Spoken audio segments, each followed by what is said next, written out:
बीते 11 सालों में ईडी ने 6,444 केस में 16,404 आरोपी बनाए, मगर सजा अब तक सिर्फ 121 आरोपियों को मिली है। ईडी जब नेताओं पर केस दर्ज करती है तो रिकॉर्ड बताते हैं कि 98% मामले विपक्ष के नेताओं के खिलाफ होते हैं। झारखंड पुलिस की ईडी अफसरों के खिलाफ जारी एफआईआर और उस पर रांची एयरपोर्ट थाने की जांच पर हाई कोर्ट ने रोक लगा दी है। इसी मुद्दे पर आज हम लेकर आए आपका favourite talk show to the point. ED versus Ranchi police की कहानी हाईकोर्ट तक आ गई है और हाईकोर्ट ने रांची पुलिस की कार्रवाई पर तत्काल रोक लगाई, लेकिन अदालत ने ईडी के दफ्तर में कथित मार पिटाई की घटना को भी गंभीरता से लिया है और ईडी को सख्त ताकीद दी है कि सीसीटीवी समेत सभी साक्ष्यों को सुरक्षित रखा जाए। गुरुवार को रांची में ईडी दफ्तर में 9 घंटों तक रांची पुलिस की कार्रवाई को हाई कोर्ट ने बेहद गंभीर माना है। सीबीआई जांच की ईडी की याचिका पर सुनवाई करते हुए अदालत ने कहा कि प्रथम दृष्टया पुलिस की रेड पहले से प्लान की हुई लगती है। ईडी ने न्यायालय के समक्ष एक क्रिमिनल रिट फाइल किया जिसमें कि उन्होंने क्वॉशिंग मांगा एफआईआर का। सुनवाई के दौरान माननीय न्यायालय ने 3 डायरेक्शन इशू किए। एक कि ईडी ऑफिस को home secretary government of India के द्वारा इमीडिएटली पैरामिलिट्री फोर्स को डिप्यूट करके सुरक्षित किया जाए, वहाँ के पदाधिकारी को वहाँ पे इन्वेस्टिगेशन को डिसरप्ट ना होने दे। दूसरा कि इन्वेस्टिगेशन ये एफआईआर जो 526 है जो संतोष कुमार के द्वारा किया गया है, इसकी इन्वेस्टिगेशन पे रोक लगा दी गई है। और तीसरा कि सीसीटीवी फुटेज जो एलिज्ड क्राइम सीन है जो संतोष कुमार के मुताबिक ईडी ऑफिस के अंदर में है, तो सीसीटीवी फुटेज को प्रोटेक्ट करने के लिए कहा गया है। मामले की अगली सुनवाई 9 फरवरी को रखी गई है। इस बीच में कपिल सिब्बल जी वरीय अधिवक्ता सुप्रीम कोर्ट, वो राज्य सरकार का पक्ष रख रहे थे, उन्होंने समय मांगा और साथ ही साथ इन्फॉर्मेट के अधिवक्ता ने भी समय मांगा, तो मामले की अगली सुनवाई 9 फरवरी को रखी गई। झारखंड उच्च न्यायालय में ईडी की याचिका पर सुनवाई हुई। उसमें आज माननीय न्यायमूर्ति संजय कुमार द्विवेदी की अदालत ने ईडी के याचिका पर सुनवाई करते हुए राज्य सरकार को 7 दिन के अंदर जवाब दाखिल करने का निर्देश दिया है और प्राइवेट रिस्पोंडेंट संतोष कुमार को 10 दिन के अंदर जवाब दाखिल करने का निर्देश दिया है। इसके साथ ही उन्होंने रांची पुलिस के द्वारा जो कार्रवाई की जा रही थी उसे तत्काल प्रभाव से रोक दिया है और जवाब दाखिल करने का निर्देश दिया है इन लोगों को। और केंद्रीय गृह सचिव को इसमें पार्टी ऐड करने के लिए कहा गया और प्राइवेट रेस्पोंडेंट को इसमें पार्टी ऐड करने के लिए कहा गया, क्योंकि संतोष कुमार इसमें भी पार्टी नहीं बनाया गया था ईडी के द्वारा, इसलिए उनको ऐड करने के लिए कहा गया। जस्टिस एसके द्विवेदी की अदालत ने रांची पुलिस की जांच पर रोक लगा दी। रांची के एसएसपी को ईडी कार्यालय की सुरक्षा का निर्देश दिया गया है। अदालत ने ईडी को सख्त निर्देश दिया है कि निष्पक्ष जांच के लिए सीसीटीवी कैमरों की फुटेज सुरक्षित रखें। अदालत ने केंद्रीय गृह सचिव और प्रतिवादी संतोष कुमार को पक्षकार बनाने का निर्देश दिया है। इस मामले में राज्य सरकार को 7 दिन और संतोष कुमार को 10 दिन में जवाब दाखिल करना है। 9 फरवरी को इस मामले में अगली सुनवाई होगी। अदालत ने संकेत दिया है कि वो सीबीआई जांच की ईडी की अपील पर गौर करेगी। रांची पुलिस और ईडी के अधिकारियों के बीच चल रहे टकराव को लेकर आज झारखंड हाईकोर्ट ने बड़ा फैसला सुनाया है। झारखंड हाईकोर्ट ने रांची पुलिस के कार्रवाई पर फिलहाल रोक लगा दिया है, साथ ही साथ राज्य सरकार को जवाब दाखिल करने का निर्देश दिया है। साथ ही अदालत ने ईडी के जो है कार्यालय के बाहर जो है पैरामिलिट्री फोर्स तैनात करने के साथ साथ सुरक्षा देने की बात जो है अदालत की ओर से की गई है। पूरे मामले की सुनवाई 9 फरवरी को होनी है। अब देखना होगा कि 9 फरवरी को जो है अदालत की ओर से क्या सुनवाई होती है, क्या कार्रवाई होती है, ये देखने वाली विषय है। सबकी नज़र फिलहाल 9 तारीख पर होने वाली सुनवाई पर टिकी हुई है। अपने सहयोगी नीरज के साथ यशवंत कुमार, नक्षत्र न्यूज, रांची। तो ईडी की कार्रवाई लगातार झारखंड में जारी है। इसको लेकर सत्ता पक्ष के आरोपों के घेरे में ईडी जांच एजेंसी रही है और एक नया मोड़ तब आ गया जब पेयजल विभाग के क्लर्क संतोष से पूछताछ करने के लिए ईडी कार्यालय उसे बुलाया गया और संतोष ईडी कार्यालय से निकलकर उसने एयरपोर्ट थाने में मामला दर्ज कराया कि उसके साथ मारपीट हुई है। पुलिस ने इस एफआईआर को गंभीरता से लिया और ईडी कार्यालय में की घेराबंदी कर दी गई। ईडी कार्यालय पहुंची रांची पुलिस और इसके खिलाफ हाईकोर्ट पहुंची ईडी और सीबीआई जांच की मांग की गई है। क्या कुछ हुआ है और किस रूप से इस पूरे मसले पर सियासत हो रही है, इसी को जाने समझने की हम कोशिश करेंगे। बहुत ही खास पैनल आज नक्षत्र न्यूज के स्टूडियो में मौजूद है इस मुद्दे पर बातचीत करने के लिए। डॉक्टर मनोज है, आरजेडी के नेता है। मनोज जी बहुत स्वागत है आपका। धीरज दुबे है, जेएमएम के नेता है, बहुत स्वागत है धीरज जी आपका। राजीव रंजन सर है, पूर्व आईपीएस अधिकारी एक्सपर्ट है, सर बहुत स्वागत है आपका। और धीरज कुमार है, अधिवक्ता झारखंड हाईकोर्ट के। धीरज जी बहुत स्वागत है आपका। धीरज जी से शुरुआत करते हैं। धीरज जी, हालांकि हमने अपनी रिपोर्ट में बताया कि ईडी जो मूव की थी हाईकोर्ट, उसमें क्या कुछ हुआ, हम चाहेंगे एक बार सरल शब्दों में आप हमारे दर्शकों को बता दें कि ये पूरा मामला क्या था और कोर्ट का रुख क्या रहा है। देखिए, ईडी जो सम्मन की संतोष कुमार को, जी संतोष कुमार ईडी के कार्यालय में जाते हैं। उसके 2 दिन के बाद फिर से वो जाकर ये कहते हैं कि हमारा स्टेटमेंट नोट कर लिया जाए जी। और इस बीच में हमें लगता है कि जो घटनाक्रम सामने आई हैं जी उसके अनुसार जो प्रथम दृष्टया जो न्यायालय ने इस पे अपना पक्ष रखा, न्यायालय का जो पक्ष है उसके अनुसार से लगता है कि कहीं ना कहीं ये मैनिपुलेटेड और कॉन्कॉक्टेड एफआईआर समझा गया, जिस पर माननीय अदालत ने तुरंत ही कार्रवाई करने का निर्देश दिया। कहा कि राज्य की जो रांची पुलिस है, रांची पुलिस इस कार्रवाई को तत्काल जांच कार्रवाई को रोक दे। और जिसमें चूंकि केंद्रीय गृह सचिव को पार्टी नहीं बनाया गया था और रेस्पोंडेंट जो संतोष कुमार हैं, जिनके चलते इतना घटनाक्रम हुआ जी, उनको पार्टी नहीं ऐड किया गया था, तो दोनों को पार्टी ऐड करने के लिए निर्देश दिया और साथ में दोनों को जवाब दाखिल करने के लिए भी कहा। 7 दिन के अंदर राज्य सरकार को कहा है जवाब दाखिल करने के लिए और 10 दिन के अंदर संतोष कुमार को जवाब दाखिल करने का निर्देश दिया है। ईडी कार्यालय की सुरक्षा की जिम्मेवारी के लिए एसएसपी को सौंपा गया कि किसी भी प्रकार की कोई अगर घटना दुर्घटना होती है तो इसके लिए एसएसपी जिम्मेवार होंगे। ठीक है।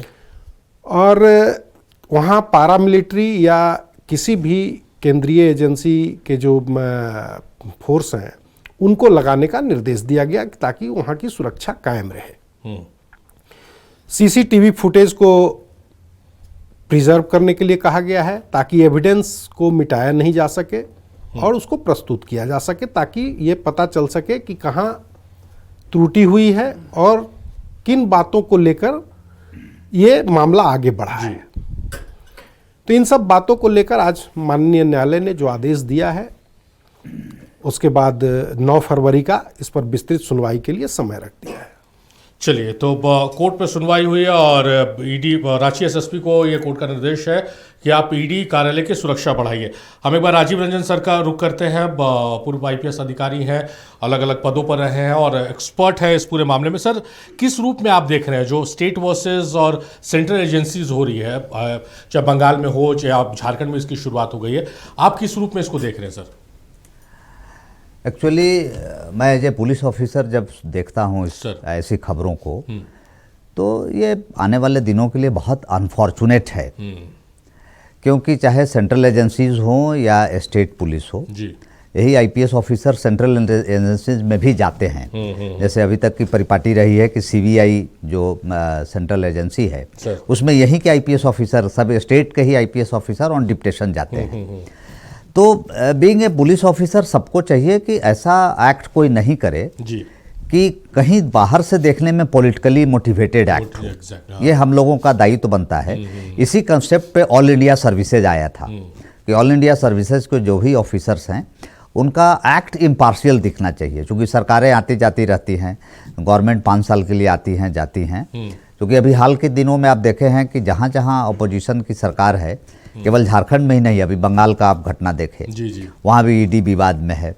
क्योंकि ईडी की भी ऐसी कई कार्य जो ईडी के द्वारा किया जाता है वो कहीं ना कहीं लोगों को भी लगता है, आम लोगों को, कि ये पॉलिटिकली मोटिवेटेड है। तो ये दोनों एजेंसियों को सोचने की ज़रूरत है कि इस तरह की छवि क्यों हुई। एक चीज़ और आपको बताएं कि इसमें रांची पुलिस को भी इस तरह की कार्रवाई एकाएक नहीं करते हुए किसी को सम्मन दे करके अगर थाने में हम लोग बुलाते हैं, अब ईडी का एग्जैक्टली क्या एक्ट है हम बहुत अंदर तक नहीं पढ़े हैं जी सर। तो हम लोगों के यहाँ प्रोविज़न है कि जब किसी को आप बुलाते हैं और थाने में उससे आप पूछताछ करते हैं तो जाने के पहले उसका मेडिकल करा देना चाहिए, ताकि अगर वो अननेसेसरी पुलिस अफसर पर हारसमेंट का केस करना चाहे कि हमको थाने में बुला करके पिटाई किया गया, तो मेडिकल इंजरी करा देने से वो पुलिस ऑफिसर पर अगर वो आरोप लगाता भी है तो कोई प्रॉब्लम नहीं है, वो आरोप झूठा पाया जाएगा। तो ईडी ऑफिसर्स ऐसा कर रहे हैं कि नहीं कर रहे हैं, पार्शलिटी रख रहे हैं कि नहीं, ज़रूर उन्हें भी पारदर्शी होना चाहिए। दूसरा है कि अगर 2 दिन के बाद कहीं कोई आरोप लगाता है तो जो पहले का सीआरपीसी था उसमें 41A में धीरज जी बगल में बैठे हुए हैं, ये गवर्नमेंट का प्रोविजंस था कि जिसमें 7 साल की सज़ा नहीं है उसमें आपको नोटिस देना है 41A का, और हाँ 41A के तहत में, और नोटिस दे करके आपको उनको बुलाना है और जो भी आप जो चाहते हैं एग्जिबिट वो उनसे आप मांग कीजिए, कुछ दिन का हमको सीसीटीवी फुटेज दीजिए। तो अब इसमें गवर्नमेंट ने ये हमारे जो लोकल पुलिस है ये अनुपालन किया था कि नहीं किया था, ये बहुत सारे मुद्दे हैं। हम समझते हैं कि चूँकि मैटर ऑलरेडी अब सब जुडिस हो गया ऑनरेबल हाई कोर्ट में, तो ज़रूर कोर्ट इन सब बिंदुओं को देखेगी। और मैं यंग पुलिस अफसर से यही कहना चाहूँगा कि इस तरह की विवादों में अपने को नहीं डालें, क्योंकि गवर्नमेंट आते जाते रहती है और ऑफिसर जो एक बार बहाल हुए हैं, मैं मानता हूँ कि 60 ईयर तक उन्हें काम करनी है और डिलीवर जस्टिस ऐसा लगना चाहिए कि हम लोग लॉ का अनुपालन कर रहे हैं। पब्लिक में भी ये इमेज जाना चाहिए कि हम लोग लॉ का अनुपालन कर रहे हैं। ऐसा नहीं जाना चाहिए कि हम लोगों के किसी के टूल्स हो करके, चाहे वो सेंट्रल एजेंसी हो या स्टेट एजेंसी हो, सबको अपने अपने दायरे में रहने की ज़रूरत है। ये बहुत अच्छी बात राजीव सर ने कही है कि भाई जो नियम, जो कायदे कानून कहते हैं कि भाई किसी को पूछताछ के लिए आप बुला रहे हो तो क्या उसका मेडिकल जांच कराया गया, कि अगर मेडिकल जांच हो जाता तो इस तरह की चीज़ें उभर कर सामने नहीं आती, क्या 41A का नोटिस सर्व किया गया, ये सब सारी चीज़ों को ध्यान में रखा गया कि नहीं, ये एक बहस का विषय है। धीरज के पास शुरू करते हैं। धीरज जी देखिए, जब भी जहां गैर बीजेपी शासित राज्य है वहां ईडी की कार्रवाई होती है तो विपक्ष हमलावर ईडी की कार्रवाइयों को लेकर होता है, हम भी आंकड़े लेकर बैठते हैं, सवाल पूछते हैं। लेकिन इस पर्टिकुलर मामले में आप लोगों से भी सवाल है कि भाई मौसीबाड़ी से 2 बच्चे लापता हो जाते हैं, 4 दिन रांची में रहते हैं, पुलिस तत्परता नहीं दिखाती है, इस मामले में FIR दर्ज होता है और दूसरे दिन पुलिस जांच करने ईडी कार्यालय पहुंच जाती है, इतनी तत्परता इस मामले में क्यों? देखिए, पुलिस की तत्परता पर अगर सवाल है तो पुलिस का ही तत्परता का देन है कि दोनों बच्चे सलामत घर पहुंचे हैं और पुलिस अपने अनुसार ही कार्रवाई करती है। यहाँ पूर्व के रिटायर्ड IPS बैठे हुए हैं, हमारे अधिवक्ता भी उच्च न्यायालय के बैठे हुए हैं, साथ में RJD के प्रवक्ता बैठे हुए हैं। जो पूरा प्रकरण है इब्राहिम जी, वो पूरा प्रकरण है रांची एयरपोर्ट केस नंबर 5 2026 का। उसकी जब धाराओं को आप जाएंगे तो जो ईडी के जो 2 ऑफिसर हैं, वो दोनों ऑफिसर के खिलाफ जो धारा एलेज्ड हुआ है वो धारा है 109, सेक्शन 109(2), 117(2), 115(2), 127(2), 351(2), 238 और सेक्शन 3(5) जी, सब सेक्शन 5। जो भी सर राजीव सर बता रहे थे कि नहीं नोटिस जाना चाहिए, और सत्येंद्र अंटिल वर्सेस CBI का जो केस और अन्य मामले में ऐसा प्रावधान दिया गया कि 7 साल से कम की सजा में जो है पहले नोटिस दिया जाए, नोटिस देने के बाद सम्मन देने के बाद उनको अपनी पक्ष को रखने का अवसर दिया जाए, उसके बाद आगे की कार्रवाई हो, जांच हो। लेकिन ये पूरे मामला 10 साल से ऊपर की सजा का है, 10 साल से लेकर लाइफ टाइम इम्प्रिजनमेंट का मामला है। और जो आवेदन प्राप्त हुए हैं पुलिस को, उसमें यह साफ दर्शाया गया कि मुझे ईडी कार्यालय बुलाती है और कार्यालय बुलाने के बाद मेरा मारकर सर फोड़ देती है। 6 टाँके लगे हैं, मुझे सदर अस्पताल ले जाया जाता है और सदर अस्पताल में डॉक्टर को भी धमकी दी जाती है और मुझे भी धमकी दी जाती है कि इस मामले में आगे अगर किसी तरह का तुम कार्रवाई करोगे तो तुम्हारे लिए नुकसानदेह होगा। इस मामले में जब सजा 10 साल 7 साल से ऊपर की है और 7 साल के ऊपर की सजा में पुलिस डायरेक्ट कॉग्निजेंस ले सकती है, सीधा कार्रवाई कर सकती है। और कोई भी लॉ से बड़ा नहीं है, वो ईडी के ऑफिसर हो, सीबीआई के ऑफिसर हो, मैं हूं, आप हूं, ये पैनल हो या कोई भी हो, every body, everyone citizen of India is bounded by law. तो उनको लॉ के अकॉर्डिंग ही पुलिस ने कार्रवाई किया है और पुलिस ने कुछ नहीं किया है, इस इन्वेस्टिगेशन में बैठकर पूछताछ ही की है। ऐसा नहीं है कि ईडी कार्यालय में जाके कुछ ऐसा उन्होंने अनहोनी करने का प्रयास किया गया। एक इस पर माहौल बनाया गया कि पुलिस कैसे चल गई पूछने। आप पूछताछ के लिए बुलाइए, किसी पर कोई भी करप्शन का आरोप है तो उसका मार के सर फोड़ दीजिए, 6 टाके लगे, ये तो उचित नहीं है। तो आप उस पर आरोप लगा रहे हैं कि नहीं, वो खुद का जग रखा हुआ था, उस ग्लास को उठा के अपने माथे पे मार लिया, फिर कर दीजिएगा कल कि छत से कूद के जान दे दिया। तब तो पुलिस के, आपने कई ऐसा भी केस सुने होंगे कि हाजत में बंद व्यक्ति को पूछताछ के रखा गया, उसकी मृत्यु हो गई, वहां भी कहानी गढ़ी जाती है। तो ऐसा नहीं हो सकता है। जो लोग, चाहे वो पार्ट ऑफ सिस्टम हो या आम नागरिक हो, अगर लॉ को तोड़ेंगे, कानून को तोड़ेंगे तो उनके ऊपर कार्रवाई होगी।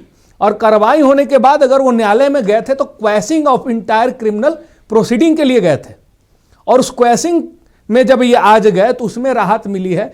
क्योंकि जो भी न्यायपालिका है वो बैलेंस बिठाना चाहती है, वो कभी नहीं चाहेगी कन्फ्लिक्ट क्रिएट हो, चाहे वो सेंट्रल पुलिस हो, ईडी हो या स्टेट पुलिस हो। तो उस कन्फ्लिक्ट से बचाने के लिए माननीय न्यायालय ने जो झारखंड पुलिस की कार्रवाई है उस पर रोक लगाई है, लेकिन उन्होंने पूरे मामलों को क्वैश नहीं किया है। अभी जवाब दाखिल करने के लिए उन्होंने आदेश दिया है।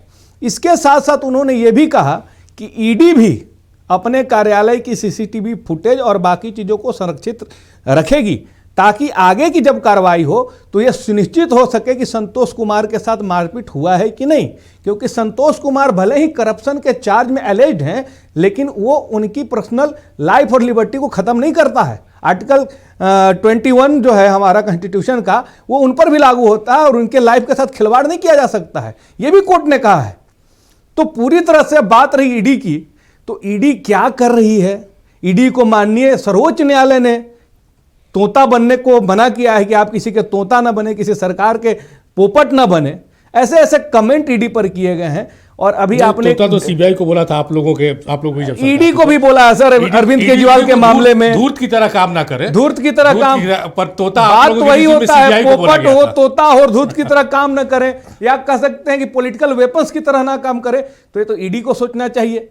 और ईडी जिस तरह से कार्रवाई कर रही है, मुझे लगता है कि जब चुनाव आया लोकसभा का, तभी आपको मुख्यमंत्री हेमंत सोरेन जी को जेल में डालना था। जब चुनाव आया आपका लोकसभा का, तभी अरविंद केजरीवाल जी को जेल में डालना था। यानी कि चुनाव में विपक्षी पार्टी के नेता प्रचार न कर सकें और विपक्षी पार्टी धाराशाही हो जाए, उनके नेता को जेल में डाल दो और खुद वन साइडेड बैटिंग करो। क्या यही करने के लिए भारतीय जनता पार्टी सेंट्रल में सरकार बना के बैठी हुई है क्या? तो ये सवाल का दिन है। आज पश्चिम बंगाल में चुनाव है, बड़ा ईडी वर्सेस ममता बनर्जी जी का माहौल बनाया जा रहा है। लेकिन क्या यह सही है कि चुनावी माहौल में ही उनके जो रणनीतिकार हैं, जो आईपैक कंपनी है, उसके आप कार्यालय में छापे मारते हैं और ममता बनर्जी बीइंग ए मुख्यमंत्री, सीएम, बोल रही हैं कि हमारे रणनीति को चुराने के लिए कार्रवाई की गई है? तो क्या इस बात को गंभीरता से नहीं लेना चाहिए? नहीं, गंभीर मामला है। जब यूपीए की सरकार थी तो सीबीआई पे आप लोगों को टूल बनाने का आरोप था, ये तो चलता है। इब्राहिम जी, मैं उन बातों को नहीं, एक और ध्यान आपका आकर्षित कराना चाहता हूं। 2016 में नोटबंदी हुई थी और 2017 के फरवरी में उत्तर प्रदेश में चुनाव था। सिर्फ और सिर्फ मैं पूरे जिम्मेदारी के साथ कह रहा हूं इस पैनल में बैठ के कि 2016 में 8 दिसंबर को जो नोटबंदी की थी, वो मात्र और मात्र केंद्र सरकार उत्तर प्रदेश का चुनाव जीतने के लिए नोटबंदी की थी। इसके अलावा उनका नोटबंदी करने का दूसरा कोई इरादा नहीं था। उस नोटबंदी का एक भी फायदा नहीं है। अगर एक फायदा आकर बता दे गृह मंत्री जी, माननीय प्रधानमंत्री जी, भाजपा के प्रवक्ता, तो मैं राजनीति से संन्यास ले लूंगा। आज नोटबंदी की चर्चा नहीं होती है।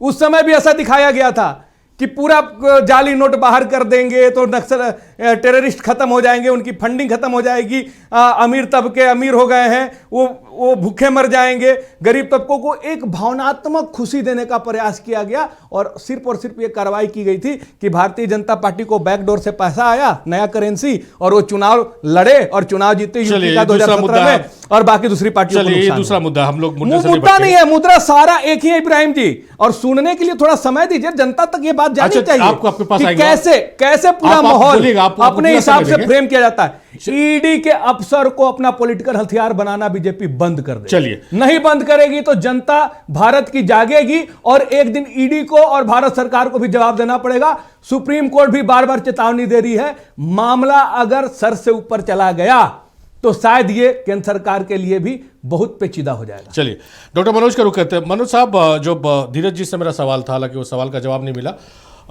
बहुत सारे ऐसे मामले हैं जिसमें पुलिस टाइम लेती है, ठीक है, हम ये नहीं कह रहे हैं कि भाई पुलिस टाइम क्यों ले रही है, भाई जांच होगी, पूछताछ होगी, तब होगी। सोमा मुंडा हत्याकांड हो, या जिसका मैंने जिक्र किया, जो आप भी उसके गवाह बने हैं, अंश अंशिका की बरामदगी मामले में एफआईआर थाने पर दर्ज नहीं हो रहा। 4 दिन 2 दिन धुरवा इलाके में बच्चे रहे, 2 दिन हटिया स्टेशन के पास रहे, पुलिस कोई तत्परता नहीं दिखा रही, परिजनों को बोल रही जाओ ढूंढो, परिजन के यहाँ, दोस्तों के यहाँ गए होंगे। इस मामले में जो तत्परता रांची पुलिस की है उस पर सवाल उठा रही है विपक्ष, तो किस रूप में आप इसको देख रहे हैं? सवाल तो बनता है, जायज सवाल है ये भी, कितना तत्पर नहीं, ठीक है, लेकिन बात है कि आखिर ईडी पे ही क्वेश्चन मार्क क्यों है? आप देखिए, ईडी अगर निष्पक्ष रूप से काम करती रहती तो हमको लगता है इस तरह का सवाल कोई भी नहीं उठाता। जहाँ तक ईडी के काम में हस्तक्षेप करने की बात है पुलिस प्रशासन का, तो उसमें कहीं हस्तक्षेप नहीं हुआ। कहाँ ईडी रेड करती है करप्शन के मामले में, तो कहाँ कोई विपक्ष के नेता या पक्ष के नेता कोई बोलते हैं कि आपने क्यों रेड किया, आपने ऐसा क्यों किया। संतोष जी के भी मामले में ऐसा कुछ भी नहीं है, किसी ने अपोज नहीं किया कि आपने उसको ईडी कार्यालय में क्यों बुलाया, क्यों पूछताछ किया। मामला यहाँ बनता है कि जब आप पूछताछ के लिए उनको बुलाते हैं तो किसने आपको अधिकार दिया, आप मार के उसका माथा फाड़ दिए? कहाँ है संविधान में ऐसा? नहीं, ये तो आरोप संविधान है ना? नहीं, आरोप कैसे? आप आरोप है कि आप अभी आरोप नहीं कर सकते हैं। वो तो मामला जब सब जुडिश हो गया तो माननीय न्यायालय का काम है कि अब क्या आदेश होता है, हाँ, वो न्यायालय प्रूफ करेगा। न्यायालय के ऊपर है। लेकिन ईडी पे क्वेश्चन मार्क क्यों है? लगातार आप देखें, जब जब चुनाव होता है, लगातार पूरे हिंदुस्तान का आप उठा के देख ले, जब से भारतीय जनता पार्टी की सरकार बनी है केंद्र में, आखिर विपक्ष के पास ही इतना पैसा है क्या? केवल विपक्षी करप्शन में डूबा हुआ है। तो झारखंड में अभी चुनाव नहीं है, चुनाव नहीं है, तब कार्रवाई को बगल में जायज चुनाव मांग रहे हैं क्या? बंगाल में है ना, बाबूलाल जी कल क्या बोले, मैं यहाँ बंगाल नहीं बनने दूंगा।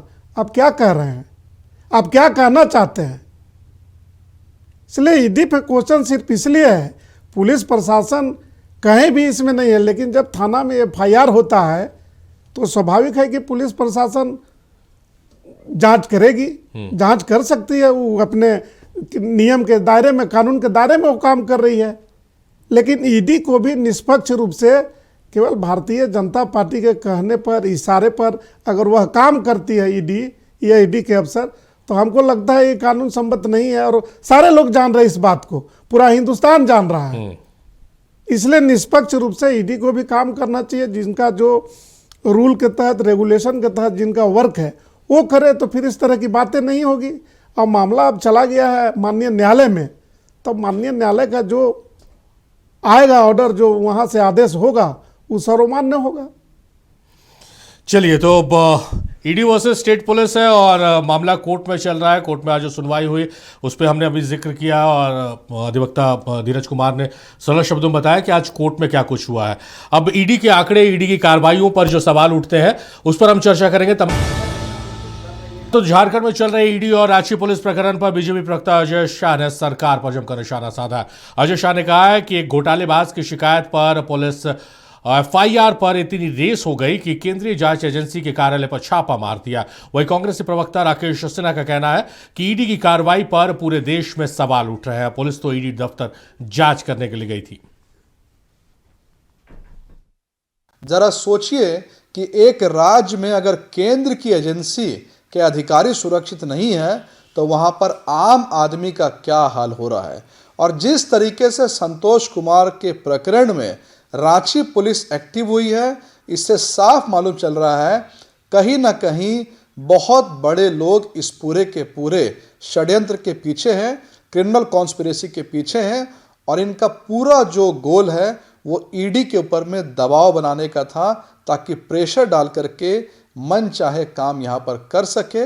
पर भारतीय जनता पार्टी हमेशा संविधान और संवैधानिक संस्थाओं के साथ खड़ी है। क्यों इतने विचलित है लोग? कल कहाँ ईडी कार्यालय के समक्ष अराजकता फैली है? अरे भाई, ईडी के अधिकारियों के ऊपर एफआईआर है, तो पुलिस उस एफआईआर के बाबत जांच करने के लिए गई थी। यह तो एक कानूनी प्रक्रिया है। और एफआईआर किसी भी व्यक्ति के ऊपर हो, चाहे वो व्यक्ति आम हो या वो व्यक्ति खास हो, पुलिस हर व्यक्ति से पूछताछ करती है। तो पुलिस तो पूछताछ करने के लिए गई थी, लेकिन ईडी के अधिकारी को सहयोग करना चाहिए था, क्योंकि अगर ईडी के अधिकारी अगर कानून का पालन नहीं करेंगे तो फिर कानून का राज कैसे स्थापित होगा? चलिए, तो प्रतिक्रिया आपको हमने सुनाई है। बीजेपी और कांग्रेस का इस मामले में क्या कुछ कहना है, अपने मेहमानों के पास लौटते हैं। हम अधिवक्ता हैं धीरज कुमार साहब, उनका रुख करते हैं। धीरज जी, हम चाहेंगे आपसे कि कानून की किताब में मतलब क्या कुछ कहा गया है?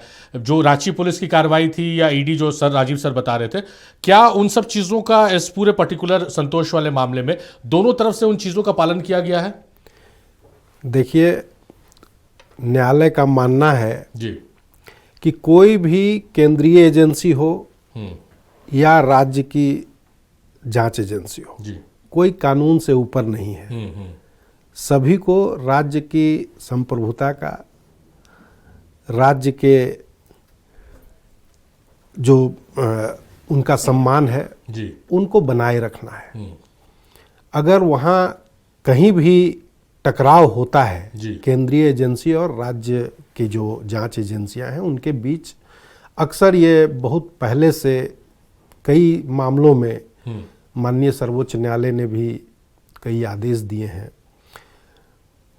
भजनलाल केस से लेकर अभी तत्काल जो बंगाल सरकार के इसमें हुआ, जी जी बंगाल वर्सेज ईडी, तो ये मामला बहुत पहले से चलता आ रहा है। ऐसा नहीं है कि आज कोई नया मामला आ गया जिसमें कि राज्य और केंद्र के बीच में टकराव उत्पन्न हुआ है। ऐसे ही मामलों के लिए न्यायालय है और केंद्रीय निष्पक्ष जांच एजेंसी से न्यायालय जांच करा सकता है। वो एसआईटी गठन कर सकता है, एसआईटी गठन करके इस मामले की जांच करा सकता है। तो यदि कोई उसमें दोषी पाए जाते हैं तो निश्चित रूप से उन पर कार्रवाई होगी। ये कहीं से भी कानून नहीं देता है कि आप किसी के ऊपर कस्टोडियल इंट्रोगेशन में हिंसा का प्रयोग करें। तो ये जांच का विषय है। इसलिए माननीय अदालत ने यह कहा है कि जो सीसीटीवी फुटेज है उसको प्रिजर्व किया जाए और उसको संभाल कर रखा जाए ताकि दूध का दूध पानी का पानी हो सके। अच्छा, एक चीज़ आपसे ये समझना चाहेंगे, जो बातें आ रही है कि रांची पुलिस की जांच पर कोर्ट ने रोक लगा दिया जी, तो क्या मतलब एफआईआर खत्म हो गई, अब उस मामले में जांच नहीं होगी? क्योंकि नहीं, दूसरे पल होता है कि सीसीटीवी आप सजो कर कोई एफआईआर अभी खत्म नहीं किया गया है। माननीय अदालत ने कहा है कि सभी अपना अपना पक्ष रखें। अच्छा, शपथ पत्र के माध्यम से सभी को जवाब देना है, चाहे वो राज्य सरकार हो या वो प्राइवेट रेस्पोंडेंट संतोष कुमार हो, जो आरोपी हैं एक तरह से, जिन पर एलिगेशन है, उनको भी जवाब देने के लिए कहा गया है। इसीलिए पार्टी ऐड कराया गया है। चलिए, राजीव सर का रुख करते। राजीव सर, आपने जो बातें कही थी और जो विपक्ष का लगातार ये रहता है, अब आंकड़ों की अगर बात करें तो सर आंकड़े जो आते हैं वो सच में सवाल उठाने वाले हैं। जैसा हमने रिपोर्ट में बताया कि 6444 2014 के बाद से, जब से ईडी बहुत एक्टिव हुई है देश में, और ख़ास करके जहाँ गैर बीजेपी शासित राज्य है, थोड़ा पॉलिटिकल सवाल है सर, क्योंकि आंकड़े इसके साथ है, आंकड़े इसको जस्टिफाई कर रहे हैं। 6444 मामले दर्ज किए गए, 56 मामले कोर्ट में जाते हैं ट्रायल में, उसमें 3 मामलों में ट्रायल, 53 मामलों में 53 मामलों में ट्रायल होती है सर। मात्र 121 लोगों को चार्जशीट आप यह नहीं कर पाते हैं, या फिर दूसरा आरोप विपक्ष का रहता है कि भाई 25 लोग ऐसे हैं जिनके खिलाफ ईडी की कार्रवाई चल रही थी, 25 के 25 भारतीय जनता पार्टी में शामिल हो गए, तो 23 को अच्छे पद मिल गए और जांच ये हो गई। इससे कितना मनोबल टूटता है सर जांच एजेंसी का, और उससे एक यकीन जो जुड़ा हुआ आम जनता का, करप्शन होगा तो सीबीआई है, ईडी है, वो किस रूप में आप देखते हैं सर उसको? हाँ, निश्चित रूप से अगर जांच एजेंसियां निष्पक्ष काम नहीं करती हैं तो न सिर्फ नेताओं का बल्कि आम लोगों का भी भरोसा टूटता है। इससे इनकार नहीं किया जा सकता है, क्योंकि आपको पता है कि भारत देश में भारतीय नागरिक सुरक्षा संहिता 2023 1 जुलाई 2024 से लागू हो गया है, जो सीआरपीसी के जगह पे आया है। हमारे समझ से दोनों ही सभी एजेंसियों के लिए कार्य करने की संहिता यही है। तो चाहे ईडी हो, सीबीआई हो या स्टेट पुलिस हो, सभी को इसमें दिए गए प्रावधानों के अनुरूप ही काम करना है। हाँ, अब नंबर ऑफ केसेस ज़्यादा दर्ज हो रहे हैं। जैसे अब सपोज कीजिए कि किसी स्टेट में नंबर ऑफ केसेस पुलिस बहुत ज़्यादा दर्ज कर रही है, जी। तो इससे आप ये नहीं कह सकते हैं कि उस स्टेट में सुशासन खत्म हो गया है। नंबर ऑफ केसेस ज़्यादा दर्ज करने का मतलब, हम लोग कानून में ये, जब हम लोग ट्रेनिंग में थे तो यही सिखाया जाता था कि लोग अगर इजीली थाने पहुंच रहे हैं, नंबर ऑफ केसेज बढ़ रहा है, मैंने सुशासन आया है। यू कांट से कि सुशासन घट गया है। कहीं अगर नंबर ऑफ केस, जैसे हम नक्सल जिलों में बहुत काम किए हैं, मुझे याद है कि मैं जब सिमडेगा में एसपी बना था 2014 में, तो वहाँ थानों में केस ही नहीं होता था। तो ऐसा नहीं था कि सिमडेगा में सुशासन था, नक्सल की इतनी भय थी कि लोग थाने में केस ही दर्ज नहीं करते थे। थाने में केस तभी दर्ज होता था जब या तो कहीं नक्सल ब्लास्ट हो गया या नक्सल मर्डर हो गया। तो नंबर ऑफ केसेज बढ़ना ये इंडिकेट नहीं करता है कि कोई भी एजेंसी गलत काम कर रही है। हम लोग इसको अगर दूसरा पहलू देखें तो, लेकिन अगर मोटिवेटेड होकर कोई भी एजेंसी काम करती है तब वहाँ पर गड़बड़ियाँ शुरू होती है। तो मैं यही कहूँगा कि जो भी एजेंसी में हैं, जो भी जिस रैंक के भी ऑफिसर हैं, हमें जनता के प्रति जवाबदेह होनी चाहिए, किसी व्यक्ति के प्रति नहीं, और कानून के प्रति जवाबदेह होनी चाहिए। क्योंकि कानून जो है उसका अनुपालन अगर हम नहीं करेंगे तो इस तरह के पर्सनल केसेज में फंसना बहुत बड़ा टेढ़ा खीर नहीं है। कोई भी आदमी आपको किसी भी पर्सनल केसेज में फंसाते जाएगा और आप उलझते चले जाएंगे। क्योंकि जब पर्सनल केस होता है तो ऑल्दो कॉन्स्टिट्यूशन जो लॉ है उसमें हम लोगों को प्रोटेक्शन ऑफिसर को मिलता है, जैसे पहले सीआरपीसी में 197 के तहत था, अभी भी प्रोटेक्शन मिला हुआ है। लेकिन हम समझते हैं कि ऐसे कार्यों से बचना चाहिए ऑफिसर्स को, चाहे वो स्टेट पुलिस की एजेंसियां हों या सेंट्रल एजेंसियां हों। सर, नंबर ऑफ केसेस बढ़ रहे तो आपने बहुत अच्छी बात कही सर, लेकिन उसमें एक चीज़ है सर कि कन्विक्शन रेट जो देखा जा रहा है सर 0.01% कन्विक्शन रेट, और दूसरा कि 95% जो है विपक्षी नेताओं पर। तो ये लगता है कि स्क्रिप्टेड कार्रवाई हो रही है, इस वजह से विपक्ष हमलावर रहता है एजेंसी पर सर। बिल्कुल, ये तो सो ही हो रहा है कि आपको करप्शन है तो दोनों पक्ष में है। आप अगर इम्पार्शियल काम करेंगे तो दोनों पक्ष पर रेड होना चाहिए। ऐसा नहीं है कि जो करप्ट लोग हैं वो बीजेपी में नहीं है या करप्ट लोग केवल दूसरे पार्टियां में ही हैं, क्योंकि ये भी कई नेता आरोप लगाते रहते हैं। और ये हम लोग एज ए रिटायर्ड ऑफिसर भी देखते हैं कि बीजेपी में आप चले गए तो निरमा पाउडर से धुल गए, आप बिल्कुल स्वच्छ हो गए, और जब तक दूसरे पार्टी में हैं तो आप करप्ट हैं। तो इस तरह की चीज़ों को से बचने की ज़रूरत है, और ये हमेशा ध्यान में रखना है कि जनता सब देख रही है। अब आज के सोशल मीडिया के ज़माने में जो हमारा यंग जनरेशन है, जो 21वीं सदी की जो पीढ़ी है, ये बहुत समझदार है और हमसे ज़रूर ज़्यादा समझदार है। मैं तो ये मानता हूँ कि समझदार है, और ये बात कभी भूलनी नहीं चाहिए कि जनता सब देख रही है और आपके कार्यों का आकलन भी कर रही है। तो ऐसा कोई काम नहीं करें जिससे लगे कि हम इम्पार्शियल नहीं हैं। एक फेथ होता है सर, वो फेथ बना के रखना चाहिए, पुलिस के हो या जांच एजेंसी हो। क्योंकि आखिरी जो धीरज सर मेरी इस बात से इत्तेफाक रखेंगे सर, कहीं इंसाफ नहीं मिलता तो लोग कहते हैं ना कि न्यायालय में देख लेंगे, तो एक विश्वास है न्यायालय पर कि वहां पर इंसाफ मिलेगा। तो इसी तरह पुलिस हो या फिर जांच एजेंसी हो, वहाँ उस पर भी विश्वास होना चाहिए। धीरज दुबे का रुख करेंगे। धीरज जी, जो आप कह रहे थे ब्रेक में जाने से पहले, और जो राजीव सर से बातचीत हुई और जो आंकड़े लगातार हम ग्राफिक्स के माध्यम से चला रहे हैं, ये तो अब ये चीज़ हो रही है कि आप लोग जो आरोप लगा रहे हैं भाई कि कार्रवाइयाँ सिर्फ एक पक्षीय हो रही, वो देखने को मिल रहा है कि हाँ, हालांकि इस मामले को हम नहीं कोर्ट कर रहे, ये मामला अभी कोर्ट में है, कोर्ट का जो डिसीजन आएगा संतोष वाले मामले को। देखिए, माननीय सर्वोच्च न्यायालय का टिप्पणी जो ईडी के खिलाफ हुआ है कि धूर्त की तरह काम नहीं कर सकते, कानून के बाहर नहीं है, ईडी पर पहला टिप्पणी।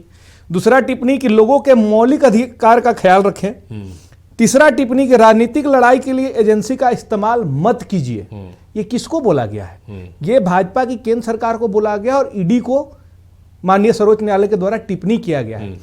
माननीय न्यायालय जो हमारे देश में है ना, जी, वो एक बैलेंस क्रिएट करना चाहता है, बैलेंस बनाना चाहता है कि कहीं कोई कंफ्लिक्ट क्रिएट ना हो।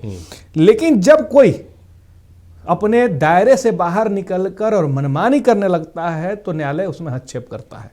यहां भी जो आज का मामला है इब्राहिम जी, वो जो प्रस्तुत किया जा रहा हुआ बना के कि कार्रवाई में रोक लगा दी गई है, झारखंड पुलिस के कार्रवाई में रोक लगा दी है। झारखंड पुलिस अपना काम करने गई थी। मैंने बताया कि जो एफआईआर दर्ज हुआ है एयरपोर्ट केस नंबर 5 ऑफ 2026, इसमें जो आरोपी हैं, जो पिटिशनर हैं, वो है संतोष कुमार। संतोष कुमार पर 23 करोड़ का पेयजल घोटाला का आरोप लगा है।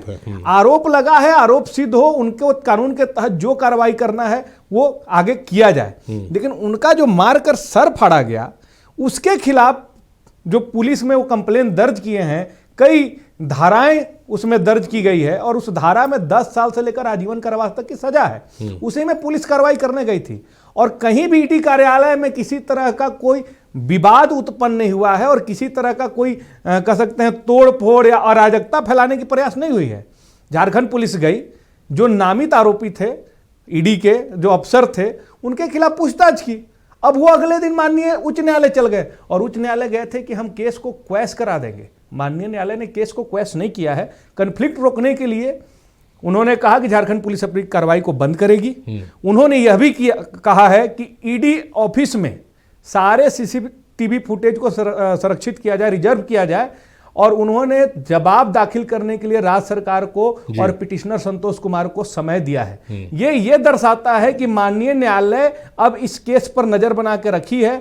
माननीय न्यायालय तय करेगी कि संतोष कुमार के साथ मारपीट हुआ है कि नहीं हुआ है, और मारपीट जो किए हैं, अगर किए हैं तो उन पर क्या कार्रवाई करनी चाहिए और नहीं तो इसमें और क्या षड्यंत्र है, ये सारा माननीय न्यायालय, माननीय उच्च न्यायालय तय करेगी। और जैसा कि हमारे साथी यहाँ पैनल में बैठे हुए हैं, आदरणीय अधिवक्ता धीरज कुमार जी, उन्होंने कहा कि अगला तारीख 9 फरवरी तय किया गया है, तो आगे इस पर कोर्ट जो है निर्णय लेगी।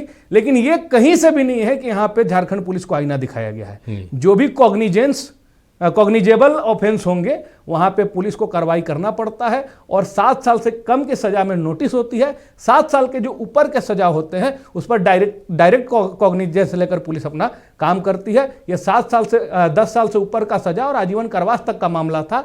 इसमें हाफ मर्डर तक का केस लगा हुआ था, इसलिए पुलिस ने कार्रवाई करने के लिए अग्रतर आगे बढ़ी।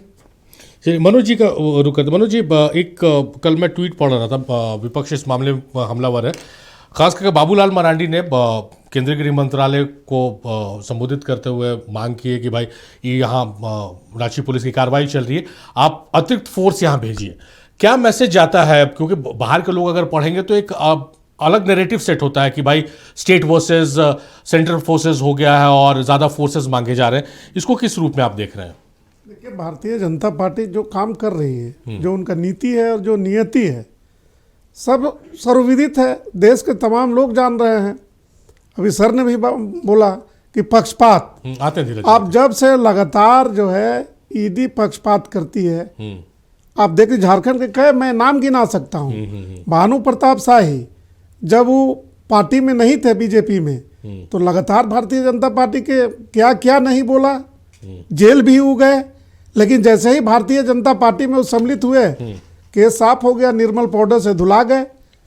लगातार केस है। शशि भूषण मेहता भारतीय जनता पार्टी के विधायक है पाकी से, क्या आरोप था उन पे? जब वो जेएमएम में थे तो भारतीय जनता पार्टी पता नहीं क्या क्या बोलती थी, जैसे ही इधर आ गए सारा खत्म हो गया। तो इससे स्पष्ट है कि भारतीय जनता पार्टी पक्षपात, दबाव बना के अपने ओर किसी तरह हमारे पार्टी में आ जाए। हेमंत जी के साथ क्या हुआ, कोर्ट ने क्या क्या उनके केस में, सारे लोग जानते हैं। इसलिए ईडी पक्षपात कर रही है, केवल देश की जनता जान रही है, देश के लोग सारे लोग वाकिफ हैं। इसलिए ईडी को भी चाहिए अपने दायरे में रह के काम करे, कानून सम्मत काम करे।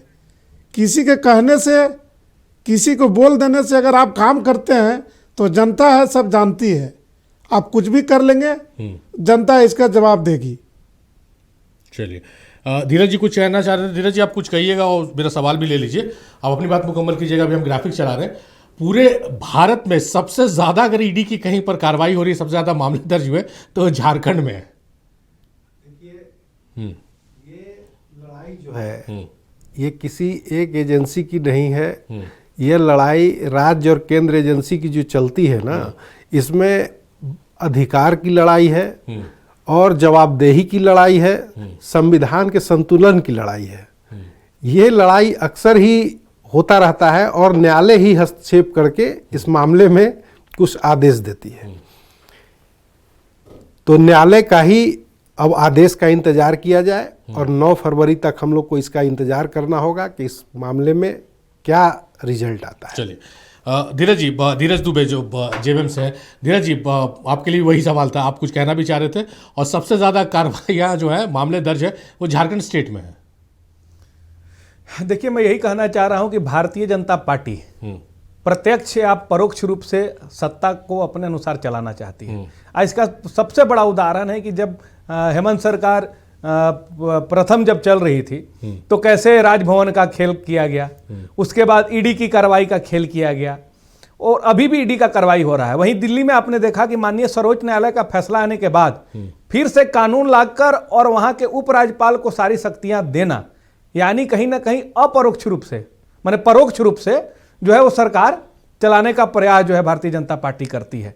तो कभी ईडी का इस्तेमाल, कभी राजभवन का इस्तेमाल, कभी जो है सो नया कानून लाना, यहाँ तक कि चीफ इलेक्शन कमिश्नर को, मुख्य चुनाव आयुक्त को चूज करने के लिए सर्वोच्च न्यायालय का फैसला आया था कि इस माननीय सर्वोच्च न्यायालय के चीफ जस्टिस, माननीय प्रधानमंत्री और नेता प्रतिपक्ष तीनों मिलकर चीफ इलेक्शन कमिश्नर को चुनेंगे। लेकिन इन्होंने फिर से क्या लाया, कानून लाकर और ये तय कर दिया कि माननीय प्रधानमंत्री, कोई एक केंद्रीय मंत्री और नेता प्रतिपक्ष, 3 आदमी मिलके जो है सो इलेक्शन का चीफ इलेक्शन कमिश्नर को चुनेंगे, यानी मुख्य चुनाव आयुक्त को चुनेंगे। अब बताइए कि प्रधानमंत्री भी उनका, केंद्रीय मंत्री भी उनका, 2 मिलके चूज कर देंगे कि कौन हमारे हिसाब से काम करेगा। तो यही पारदर्शिता, ट्रांसपेरेंसी को तो खत्म किया जा रहा है, जिसके खिलाफ हमारी लड़ाई है। आप हर उस एजेंसियों को जिनको हम लोग स्वतंत्र बोलते हैं, उनको अपने अनुरूप चलाने का प्रयास करते हैं और जहां भी गैर भाजपा शासित राज्य है, यानी जहां बीजेपी की सरकार नहीं है, वहां पे आप इस हथकंडे को अपनाते हैं, कभी ईडी, कभी कुछ, और आप चाहते हैं कि वहां की सरकार को पंगु बनाए, वहां की सरकार को बदनाम करें, वहां के जो है प्रशासनिक पदाधिकारियों को डरा कर रखें, खुलकर काम न कर दें, पैसा नहीं दें जो उनका हक होता है। ये क्वासी फेडरल सिस्टम जो बना था, क्वासी फेडरल सिस्टम क्यों बना था कि राज्य सरकार अपने हिसाब से काम करेगी और केंद्र सरकार अपने हिसाब से काम करेगी, कोई एक दूसरे में हस्तक्षेप नहीं करेगा, कोई कंफ्लिक्ट पैदा ना हो। 15 फाइनेंस कमीशन के हिसाब से हमको जो राशि मिलनी चाहिए वो हमको मिलेगी, हमारा जीएसटी का पैसा, हमारा कोयला और रॉयल्टी का पैसा हमको मिलेगा, क्यों नहीं दिया जाता है हमको? यही बीजेपी की गवर्नमेंट अगर जहां जहां है वहां तो भरपूर पैसा ये देने के लिए तैयार है। तो ये सारा प्रकरण जो लाया जाता है इब्राहिम जी, इसलिए लाया जाता है ताकि वहां का जो लोकल, जो गैर भाजपा सरकार है ना, उसको कमजोर किया जाए। और ये लड़ाई बस यही है कि वो अपने दायरे से बाहर जा रहे हैं। और मैं फिर से बात दोहराना चाहूंगा कि पॉलिटिकल वेपन्स के रूप में अगर ईडी काम करे, सीबीआई काम करे या XYZ कोई भी स्वतंत्र संस्था काम करेगी तो उनके खिलाफ फिर जन आक्रोश फैलेगा और जनता जवाब मांगेगी और माननीय न्यायालय को भी हस्तक्षेप करना पड़ेगा। अभी तो सिर्फ माननीय न्यायालय चेतावनी दे रही है। मैंने 3 टिप्पणियां भी बताई हैं कि कौन कौन सी टिप्पणियां की, धूर्त तक कह दिया कि ईडी को धूर्त की तरह काम नहीं करना चाहिए, ईडी को पॉलिटिकल वेपन्स के रूप में काम नहीं करना चाहिए। तो अब इससे ज्यादा क्या न्यायालय बोलेगी? तो ये तो बेशरम अगर सरकार हो जाए ना, तो न्यायालय को भी यह सोचना पड़ता है कि आखिर हम किस हद तक हमको आगे बोलना चाहिए और या नहीं बोलना चाहिए। चलिए, राजीव सर का रुख है। राजीव सर, फाइनल कमेंट्स भी आपसे लेंगे सर, और सवाल ये रहेगा सर आपसे कि जो अभी देश में चल रहा है सर कि एनडीए के जो नेता है वो कहते हैं कि संविधान खतरे में है, यूपीए के जो नेता है वो कहते हैं संविधान खतरे में, मतलब सबसे कमजोर संविधान हो गया क्या कि संविधान खतरे में? फाइनल कमेंट और सवाल का जवाब भी सर। हमको तो लगता है जो भी कहते हैं कि संविधान खतरे में है, पहले उन्हें संविधान पढ़ना चाहिए। एग्जैक्टली सबसे जरूरी है कि लोग संविधान पढ़े। हमको तो लगता है कई लोग हाथ में संविधान जो लेके चलते हैं वो शायद कॉन्स्टिट्यूशन को पढ़े भी नहीं है ठीक से। तो कॉन्स्टिट्यूशन को पढ़ने की ज़रूरत है। अब संविधान खतरा तभी होता है जबकि नेताओं को अपने ऊपर कोई कार्रवाई होती है तो उनको लगता है संविधान खतरे में है। अभी जैसे आप छोटा एग्जाम्पल देखिए, इलेक्शन कमीशन SIR कर रहा है, तो SIR कर रहा है अगर मरे हुए आदमियों का नाम हटा रहा है तो ये कौन सा संविधान खतरे में है? अगर कोई नेता ये कहता है कि नाम नहीं हटना चाहिए, जैसे बिहार में ही हम लोग देखे कि 29 लाख वैसे लोगों का नाम हटा जो डेथ हो गया है उनका, तो क्या आप जो डेथ हुआ है उनका वोट लेकर के चुनाव लड़ना चाहते हैं? ये तो इलेक्शन कमीशन का भी कमी है जो अभी तक नाम क्यों नहीं हटाया था, क्योंकि डेथ एक दिन में तो नहीं हुआ होगा। तो मेरा कहना यह है कि हर नेता को देश को कमजोर करने वाली बात नहीं बोलनी चाहिए, क्योंकि देश रहेगा तभी आप रहेंगे। पूरे वर्ल्ड में जो आप सिनेरियो देख रहे हैं कि अगर इस पूरे वर्ल्ड का सिनेरियो को आप केवल इंडिया को मत देखिए, जहाँ के भी नेता ने देश को कमज़ोर करने की सोची उस कंट्री का क्या हालत हुआ। तो अपोजिशन के नेताओं को भी ये चाहिए कि कंट्री सुरक्षित रहेगा तभी आपकी पार्टी सुरक्षित रहेगी, आप सीएम रहेंगे, पीएम रहेंगे, डीएम रहेंगे या कोई बड़ा बिजनेसमैन रहेंगे। आज कंट्री अगर सुरक्षित नहीं है तो आप उस कंट्री में रहने के बावजूद भी आपका कुछ भी वजूद नहीं रहेगा। तो इसीलिए संविधान को हम लोग सब समझें, संविधान को सब लोग सुरक्षित रखें, संविधान को खतरा में डालने का कोशिश ना करें, चाहे वो विपक्षी पार्टी हो। हम बीइंग ए न्यूट्रल बोल रहे हैं, ना तो ये बीजेपी की तरफ से ना इनके तरफ से। जैसे एसआईआर हो रहा है तो अगर सही कार्य हो रही है तो उसका सपोर्ट करें, सपोर्ट होने देना। अगर मरे हुए आदमियों का नाम लिस्ट से हट रहा है तो यू शुड सपोर्ट इट कि नहीं, इलेक्शन कमीशन गलत नहीं कर रही है, जो आदमी का डेथ हो गया है उसका नाम डिलीट होना चाहिए। क्योंकि क्या मोरल है हमको कि हम क्या वैसे लोगों का बोगस वोट लेकर के चुनाव जीतना चाहते हैं? ये हमें आत्ममंथन करने की ज़रूरत है। इसीलिए आप देखे होंगे कि कांग्रेस के नेता उस पर जेनजेड लाना चाह रहे थे कि हम ये वोटर लिस्ट के ही आधार पर देश में क्रांति खड़ा कर दें। क्या कोई लड़का क्रांति के लिए रोड पर आया? आप देखें इसका कहीं बिहार के चुनाव में कोई लड़के आए रोड पर क्रांति के लिए? नहीं आए। अब देखे होंगे जम्मू कश्मीर का सीएम साफ हाथ झाड़ लिया, बोला कि कांग्रेस का एजेंडा है ये। हम नहीं समझते हैं कि जो नाम कट रहा है वो गलत कट रहा है, सीधे उसका हमने टीवी में इंटरव्यू देखा। क्योंकि मेरा कहना है कि आप ऐसे मुद्दों को लेकर के चले ना जो कि जनहित से रिलेटेड मुद्दा हो, और सरकार अगर अच्छी काम कर रही है तो उसे सपोर्ट कीजिए, सरकार गलत काम कर रही है तो उसका प्रतिकार कीजिए। क्योंकि जहां प्रॉब्लम इस देश में यही हो गया है कि हम वोट के लिए पोलराइज हो गए हैं, देश के लिए पोलराइज नहीं है। अब जैसे बांग्लादेश में आज हिंदुओं को मारा जा रहा है, तो मैं विपक्षी पार्टियों को भी कहूंगा कि आपका एक स्टेटमेंट आना चाहिए था कि भाई मोदी जी 56 इंच का सीना कहाँ गया, चलिए बांग्लादेश में हम भी चलते हैं, आप भी चलिए। अगर एक स्टेटमेंट ये राहुल गांधी का आ जाता, नहीं एक मिनट, कि राहुल गांधी का, हम आपकी बात नहीं कर रहे हैं जेएमएम का, जेएमएम एक लोकल पार्टी है, मैं एक नेशनल पार्टी की बात कर रहा हूं। अच्छा, लोकल पार्टी को मतलब बोलने का, नहीं बोलिए आप, बोलिए, डोंट टेक इट अदरवाइज। जब हम बोल रहे हैं तो हमारा ये कहना है कि अगर एक नेशनल पार्टी का नेता राहुल गांधी खड़ा होकर बोल देते पार्लियामेंट में कि 56 इंच का सीना आपका कहाँ गया, वहां पर हिंदुओं पर अत्याचार हो रहा है, आप चलिए हम भी चलने को तैयार हैं। तो मेरा ये कहना है कि जब नेशनल इंटरेस्ट की बात हो तो सारे नेताओं का नेशनल इंटरेस्ट में एक फ्रंट पे आना चाहिए। जहां पर लोकल इंटरेस्ट का बात हो आप डिवाइड होइए, लेकिन जब भी राष्ट्र की बात हो आपको एक होनी जी। जाहिर तौर पर नेशन फर्स्ट की जो बात राजीव सर ने कही, सिर्फ कहना नहीं है, उसे जीना है। नेशन पहले देश है, तभी हम है, तभी आप है, तभी सियासत, तभी आप सीएम रहेंगे कि पीएम रहेंगे। चलिए बहुत शुक्रिया, तो क्या रहेंगे। मनोज जी आपका बहुत शुक्रिया, आप धीरज दुबे साहब आपका शुक्रिया, धीरज साहब आपका शुक्रिया, राजीव सर आपका बेहद शुक्रिया। आप लोगों ने अपना कीमती वक्त नक्षत्र न्यूज को इस डिबेट को दिया।